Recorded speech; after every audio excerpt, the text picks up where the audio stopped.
Okay, so you guys may know that the B550 boards are going to be launched very soon. So ASUS has passed us their version of this. So this is the ASUS B550F motherboard. So today we're going to do a very simple unboxing and a walkthrough of this motherboard to show you guys what's so special about the ASUS version. So let's carry on. Okay, before we carry on with this video, I'd like to ask you to subscribe to our channel. So we do a lot of PC guides and PC builds and PC board comparisons. So if you don't want to miss any of that, make sure to subscribe to our channel. First thing, I'd like to thank ASUS for lending us this new motherboard to play with. First, I'm going to start with the unboxing. This is the box itself, and we're going to open it up. So first thing we see is, I don't know why it's first thing we see here, but this is the manual. I think we forgot to put it back, but yeah, this is the manual. We have the Wi-Fi antenna. Yeah, of course, we have the motherboard. We're going to set it aside first. Cardboard boxes. Then we have SATA cables. M.2 screws. Quite short. I don't know why this length of cable ties. Gordon was laughing about this. Yes, I was. Now we also have addressable RGB faders. Very interesting. We have this provided to us. I think they want us to bring up the phone or something. Yeah, this is M.2 pads. Thank you letter from ASUS telling you they love that you spend money on them. Just joking. Cheryl, don't kill me. Yes, expensive placard. Stickers, of course. With RG strips, you need to put some RG strips on your PC and your motherboard. Because stickers make everything go faster. Yeah, of course, because anything RGB and stickers, your performance will be increased. Very important. Oh yeah, the last one, still very big headache from Gordon. He's wondering why is this still a CD-ROM? I think ROG strips, they should be providing us at least a thumb drive, but I don't know, ASUS, yeah, whatever floats your boat. Okay, right now we're going to go through the motherboard. Take out from the sleeve. Okay, always put the motherboard and motherboard box. Definitely first thing you can see, as mentioned, that is the X16 slot, which is PCIe 4.0, and M.2 is also 4.0 on the first one. So the one closest to the CPU socket. I definitely will leave this up to Gordon to give you a more detailed rundown. As RG Strix is very black and not very red, surprising. Of course, RG Strix, we have the IO shield built in, unlike the TUF board as mentioned in the last video we did. The TUF Z490, we still have to put the IO shield, but this time the IO shield integrated in the board. Very nice, good quality, good weight for a mid-range board. It looks very similar to the B450. I'm sure there are definitely some things that Gordon let you know what's so new or cool about this new motherboard. Certainly, I think this board really can look very, very good if you're going for a black build with all the ROG Strix stickers and colors coming out with the top in. So I'm sure things will let out. There'll be a lot of RGBs put up the board. So right now, I have to pass on to Gordon to take over to give you a very simple run through. So Gordon, please carry on.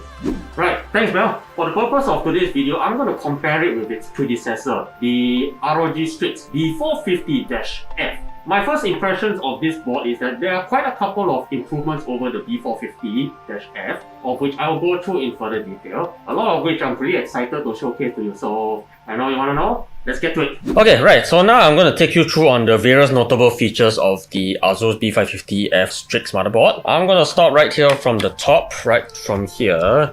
So the first that you'll notice is that the one improvement over the B450F is that instead of a single 8-pin, it's now an 8-pin plus 4-pin. Now, given that all the current AMD Ryzen CPUs do not draw anything more than what a single 8-pin would think, maybe this is probably here for the next gen of AMD Ryzen CPUs, so that's probably there for future proving. But as of right now, the current gen will do just fine on this. Anyway, good for them to put it there. If we were to move right over here, nothing much has really changed from the previous generation. The diagnostic LEDs are still here, the usual, 4 different colors. And also, one of the things that hasn't changed is that there is only one single USB 3 header down here. Some of the other motherboards have one here and probably one down there. So do be careful of the case that you pick when you go with this motherboard. Make sure that the case only has 2 times USB 3. Because if it's one of those cases with 4 times USB 3 type A in front, like let's say the Cooler-Master H500M, you'll find that only 2 of the 4 USB ports will work because you only have one of these. And if you want to get number 3 and number 4 to work, you have to get a separate USB 3 controller. So do take note of that. The one other thing that has also struck me about this board that I wish they did change is the lack of a USB Type-C connector anywhere on the motherboard itself. I wish they could have put that, especially since you have more and more chassis coming out with USB Type-C front connectors. So the lack of the USB Type-C front header is kind of a downer, but from what I see, that's a feature they reserve for the higher-end Asus B550-E. So that's outside the scope of this video. But the good thing that they did improve over the B450F is that now the B550F has heat shields on both of the M.2 slots itself. So the one on the top here is PCIe 4.0, and so is the first PCIe x16 slot. So these are PCIe 4, PCIe 4. Now the rest of the slots as well as the remaining M.2 slots are PCIe 3, 3, 3, 3, 3. So the rest of the devices here are PCIe 3. As to whether is there any form of PCI lane switcheroo, well, of course there is. Again, is no exception.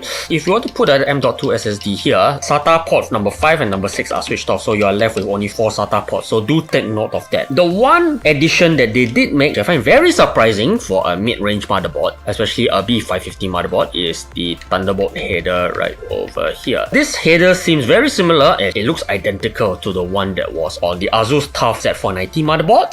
This is a good plus point, or at least when you buy this motherboard, you are assured that should you ever need Thunderbolt 3, the header is here. All you have to do is just go out and buy the Asus Thunderbolt 3 PCIe expansion card and just probably here. Moving right along, there are ample fan headers, a couple at the bottom, a couple at the top. The one thing I like about the fan header connections is that the one for the pump is headed here. So let's say if you have a AIO and the block is here, a lot of AIOs have a PWM fan connection to control the pump speed. So it's good that it's sitting right here next to your pump, so you just have to route the cable here and right over here rather than have it somewhere in that corner over there. This is, to me, is a plus point. Next, we come to the rear IO itself, and this is where this board has improved quite a fair bit. Of course, for one, the B550F has the addition of Wi-Fi 6, so the two antennas are here. In the previous gen, you had to cough out for the B450-E to get Wi-Fi. In this case now, the B550-F, there's a Wi-Fi version, and these are the Wi-Fi antennas, and they are Wi-Fi 6, so that's a good thing. Your audio system is pretty typical. Asus Supreme FX got the optical out and all that, so good thing. You have BIOS flashback, so let's say you need to flash this motherboard's BIOS back to an older version, or you want to flash it without having to plug in the CPU and all that jazz. You can just plug in a thumb drive, plug the power to the motherboard, press this, and off you go. This feature is good for, let's say, when the next generation of Ryzen CPUs come out. You only have that next generation CPU, but you know this motherboard has got the previous old BIOS, so you just plug in your thumb drive, flash, and done. Then you can plug in your new CPUs. Then you have the USB Type-C along with the USB 3.2 Gen 2 port right over here. These two are Gen 2, which is why this one is different color from the rest. The blue ones denote USB 3.2 Gen 1. This is USB 3.2 Gen 2. And last but not least, yes, we have Intel onboard 2.5 gigabit LAN port right over here. And of course, we have the video outputs, but I think chances are if you're going to be using this motherboard itself, you're probably going to have your own dedicated GPU, but in case you ever plug an APU into this motherboard, yeah, these are the outputs that you will have. 1 times DisplayPort and 1 times HDMI. Now we've come to the part that you've all been waiting for, seeing us actually power on this board itself. So yeah, as you can see, I've hooked up quite a plethora of parts right here. So of course we have the board, we have the Ryzen 5 3600. I have slapped on a Rave Prism on the top because I want to be able to test the RGB wherever this motherboard is able to control the Rave Prism color via Asus Aura Sync. Next for RAM, I have the G.Skill Trident Z Neos. They are rated at 3600 MHz with latency CL16. My power supply is a Seasonic Focus Plus 750 watts. For the SSD, because I want to test how the PCIe 4 performance of that slot, the first PCIe slot, I'm going to be using the Corsair MP600 PCIe 4 SSD itself. As for the choice of GPU, you may be wondering why I've not put like an RTX 2080 Ti in here, that kind of thing. The reason is this, because I want to test later how the slot works in PCIe 4 mode. And as of right now, the highest end GPU that you can have that has PCIe 4.0 support is the AMD Radeon 5700 XT. So that's what's sitting here today. Oh yeah, before I forget, you may be wondering, what's with all the lights down here? Because I also want to be able to run tests on the various RGB headers on this motherboard. So I have a 5V addressable RGB connector connected right here to the addressable header, and I have a normal 12V RGB chip sitting out here. So I'll be using this to test both the standard RGB as well as the addressable RGB for this particular motherboard. So without further ado, let's move on to the next part, which is the BIOS itself. So right, The BIOS is pretty standard. We've done quite a few reviews for Asus motherboards, so all this should not come as too much of a surprise anymore. Of course, there are the usual things to be able to set, like the UCP to set my RAM because I want to set it to 3600. So yeah, it's there. The usual things will be there, like the DRAM, voltage, that kind of thing. This is no surprise. The one thing good about this particular motherboard, I like to point out to you, because not all brands have this feature, is this onboard device configuration itself. As you know, B550, very much like X570, has PCIe 4 support, except that B550 has support only on the first M.2 slot and the first PCIe slot. So the good thing about the Asus BIOS, especially this latest one, is that you are able to switch between the different generations for the slots itself. The first slot, you can leave it on auto, or you can select, do you want Gen 3 or do you want Gen 4, for example. Why would you want to do this? Because maybe say you have a GPU and maybe it's not working properly because it's not able to communicate at PCIe 4 speed. Maybe you want to try at PCIe 3 speed. Or you could have like a situation, these do come up. Let's say this motherboard is PCIe 4, you have a GPU like a 5700 XT, which is PCIe 4, but your riser cable only supports PCIe 3. When you have that situation, the GPU is not going to work properly. So how do you get around that problem? So you just come down here and you just set it manually to Gen 3, and that solves your problem. Same goes for the M.2, the first M.2 slot, you are able to manually select which gen it is. In case you encounter issues, is a good thing to have. So the other thing that I think that's notable is, yeah, you can also switch the generation for the South Bridge, the chipset itself. So you can set it 1, 2, 3. The first slot down here, they set it to PCIe red mode, in case you ever want to use like the Hyper M.2, their PCIe red card. But that's for the first one. There are a couple of things I did not mention in my initial review. For this particular motherboard, the first slot you see here is x16. The second full-length slot here is x4 only. So you can see down here, you can set between x1 and x4. The rest is pretty cookie cutter. So without further ado, let's get Windows installed on this set and let's see how this guy runs. Right, now come to the part where we've just installed Windows 10 onto the test set here itself. So the Windows version that we've used is Windows 10 2004, the latest build. And the good news that I have for anybody who is considering this motherboard, the drivers for both the Wi-Fi as well as the LAN are built in as part of Windows itself. Good for you, you don't have to go hunting for drivers after you do the install. That being said, however, do get the latest drivers from the Asus website itself, but at least you know that you won't be stuck without an internet connection when your Windows installation is done.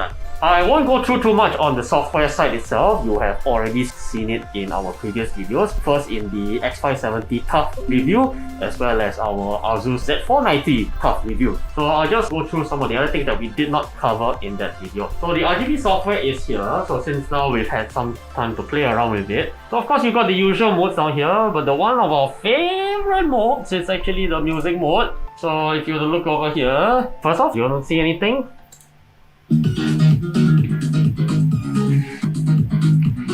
So this is the Asus Aura Sync music mode. They probably do this way better than any of the other brands. So I'll just bring you through the other color modes as well. Rainbow, of course, our normal RGB strip is just flickering through a single color, while this is going through the rainbow patterns as well. Again, nothing that you haven't really seen before. So there's some other software that we didn't really cover through, like this is unique to the Asus line of motherboards itself. This is the AI suite, which allows you to do adjustments such as fan adjustments and all that on the fly, so you can see all that and you can do all this. This is one thing that Asus really gets right, like the load line calibration, the power phase control. You can do all this without actually having to reboot the set. So this is the one thing that's always good when you get a Asus board. Then the one of the other things that did add down here is this Aura Creator, which we haven't really gotten to playing around with, but I presume from what I can see, you can add things like the motherboard itself, you can add like any other Aura Sync capable devices to it as well. So that's what I'm guessing. Yeah, you can create your own light music show. Yes. So yeah, that's the Aura Creator. So yeah, that takes you through how this behaves. Okay, so just to show you that the first slot is PCIe 4, so we're gonna run the benchmark for the MP600 SSD. Because if this was operating at PCIe 3 speed, you'll be seeing speeds in the region of like sequential read-write 3000 megabytes per second, that kind of thing. So yeah, this shows you that the first slot is PCIe 4. So you can see it's one of the big advantages of a PCIe 4.0 SSD. I'm sure you can take these numbers and you can compare them to a typical PCIe 3 SSD, like let's say the Samsung 970 EVO Plus. You can always check them out online.